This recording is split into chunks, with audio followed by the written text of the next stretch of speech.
प्रदेश पटवारी previous question 2017 के series में आप सभी का स्वागत है और ये हिंदी का दूसरा सेट है। तो आज हम चल रहे हैं हिंदी के प्रीवियस क्वेश्चन 2017 के सेट नंबर 2 पे।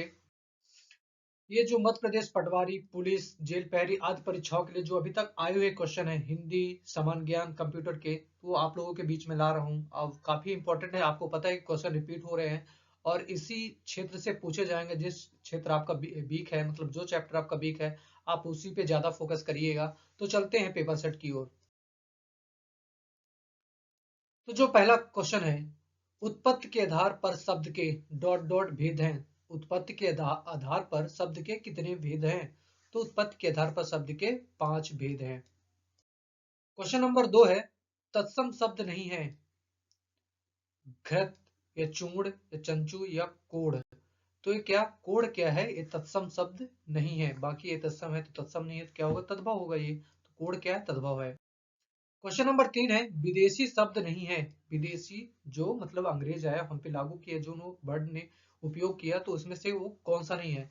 तो काजू अंग्रेजों का देन है, कारतूत भी अंग्रेजी शब्द है, जमीन भी एक अंग्रेजी विदेशी शब्द है, और जो पेट है ये देसी शब्द है, मतलब देहाती भाषा में कहा जाए, देहाती भाषा कहा जाए पेट। क्वेश्चन नंबर 4 है, कानून के विरुद्ध किया गया कार्य कहलाता है। जो कानून के विरुद्ध कोई कार्य अगर करता है तो क्या? गैर कानूनी।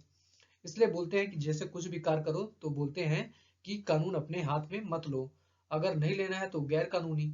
अगर कानूनी तरह से आप नहीं कर रहे हो तो गैर कानूनी हो जाएगा। जैसे रेत खनन करते हैं, आदमी चोरी छिपे करते हैं तो गैर कानूनी हो गया। तो ये शब्द क्या है? गैर कानूनी कहलाते हैं। क्वेश्चन नंबर 5 है कि ऊंचे ऊंचे शब्द उदाहरण है। मतलब ऊंचे ऊंचे शब्द क्या है? ये मतलब ऊंचे ऊंचे क्या हुआ है? पुनरुक्त शब्द, यानी पुनरावृत्ति हो रहा है, तो पुनरुक्त शब्द कहलाएंगे। समूह का पर्यायवाची निम्न में से कौन सा है? जो समूह, समूह मतलब क्या? घेरा होता है, उसका पर्यायवाची मतलब सेम शब्द क्या? वृंद होगा। एक वृंद मतलब समूह ही कहलाता है।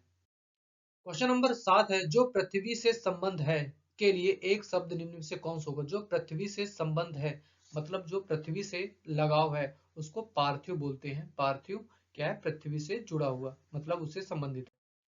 क्वेश्चन नंबर 8 है, चयन का संधि विच्छेद निम्न में से कौन सा होगा? जो चयन है इसका संधि विच्छेद क्या होगा? तो चे धन अन। चे धन अन क्या होगा? चयन का संधि विच्छेद हो जाएगा। सफल का विलोम शब्द निम्न में से कौन सा है? सफल का क्या? अगर सफल हो रहे तो विफल होना पड़ेगा। ये शब्द का सफल का विलोम विफल होगा। क्वेश्चन नंबर 10 है, कु उपसर्ग से बना शब्द निम्न में से कौन सा है? तो उपसर्ग को आपको पता है, किसी शब्द के पहले लगकर अर्थ शब्द का मतलब उसमें परिवर्तन लाए। तो जैसे पात्र, पात्र मतलब एक बर्तन होता है, कुपात्र बना बिना बर्तन के, यही हो जाएगा। क्वेश्चन नंबर 11 है कि चरण कमल शब्द में कौन सा समास है? चरण कमल, तो इसमें क्या है? कर्मधारय, कर्मधारय समास है। क्वेश्चन नंबर 12 है, कान खोलना मुहावरे का अर्थ निम्न में से कौन है? कान खोलना मतलब सावधान करना। कान खोलना मतलब सावधान करना। कान में सुनाई देना ये तो होगा नहीं, कान साफ करना ये भी नहीं होगा, कान को खुला छोड़ना ये भी नहीं होगा। तो सावधान करना मतलब कान खोलना। क्वेश्चन नंबर 13 है कि उद्धृत का शुद्ध रूप निम्न में से कौन सा होगा? उद्धृत क्या है? एक गलत शब्द है, इसका शुद्ध रूप क्या होगा? ते उद्धृत क्या होगा? इसका शुद्ध रूप है। क्वेश्चन नंबर 14 है कि उस काल मारे क्रोध के तन कांपने उसका लगा, मानो हवा के जोर से सोता हुआ सागर जगा। इस पक्ष में कौन सा रस है? तो आपको पढ़ के ही लग रहा है कि मतलब किसका बात कर रहा है। उस काल मारे क्रोध के तन कांपने उसका लगा, मतलब रौद्र का बात कर रहा है, तो ये रौद्र रस कहलाएगा। क्वेश्चन नंबर 15 है कि तीन बेर खाती वे तीन बेर खाती में कौन सा अलंकार है? सही विकल्प चुनिए।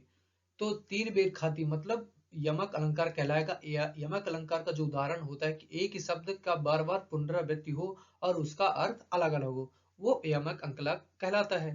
तो तीन बेर खाती वो तीन बेर खाती, देखो बेर का मतलब बेर बेर शब्द दो बार आया है लेकिन इनका अर्थ अलग अलग है। दिए गए शब्दों को क्रमशः उसी उत्तर वाली पंक्ति को चुनिए। चुनिए, कपड़ा, घर, पुत्री और मयूर। तो कपड़ा मतलब चिर हो जाएगा, घर मतलब निकित हो जाएगा, इसका क्या पर्यायवाची दे दिया है, और पुत्री मतलब द्विता हो गया और मयूर मतलब केकी हो गया। तो इसका विलोम यहाँ पे दे दिया है, उसी को आपको ढूंढना था। तो देख काफी इतना डीप क्वेश्चन पूछ रहा है, इसलिए आप ध्यान से पढ़िएगा। क्वेश्चन नंबर अगला है 17। दिए गए मुहावरों का सही अर्थ चुनिए। इतिश्री करना मतलब किसी कार्य को समाप्त करना। इतिश्री करना मतलब कार्य को समाप्त करना, और श्री गणेश करना मतलब कार्य को शुरुआत करना।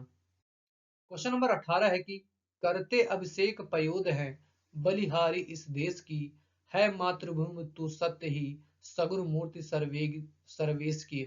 यह निम्न में से क्या है? एक उल्लाला है, ये मतलब उल्लाला से संबंधित है।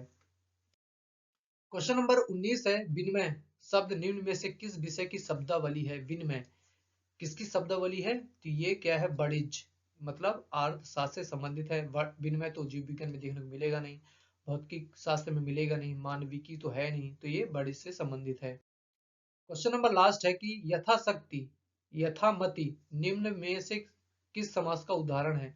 यथामति कौन सा है? अव्ययभाव समास का उदाहरण है। तो दोस्तों मेरा ये सेशन कैसा लग रहा प्लीज मुझे कमेंट करके बताइएगा, और मेरे चैनल ओनली टेस्ट आप जो चाहो को प्लीज सब्सक्राइब करिएगा, और अच्छा लगे तो लाइक करिएगा, शेयर करिएगा और कमेंट करिएगा, और सब्सक्राइब तो करिए ही करिएगा। तो thank you for watching my YouTube channel only test आप जो चाहो। Thank you.